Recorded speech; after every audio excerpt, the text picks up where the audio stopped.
They had come to pray, but ended up losing their lives. Attacks of this kind are rare here in Kenya, and this organised and coordinated raid on 2 churches is unprecedented. I saw 3 men getting into the main gate. 2 ran towards the police who were guarding the church, and 1 towards the main building. I ran back into the church and told my colleague that we were being attacked, but he did not respond. That's when I ran towards the altar where I fell.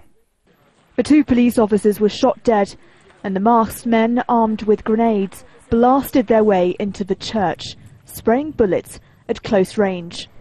The attack happened so quickly, the people inside this church had little chance of escape. This is quite a confined space with few exits. There are questions now being asked about how this was allowed to happen in Garissa, a town which has such a heavy security presence. Most of the survivors were taken to Garissa's General Hospital, too small to deal with emergencies like this. This boy tells us he was in the church praying when what he calls terrorists came in and shot him, his mother and little brother. There are many similar stories.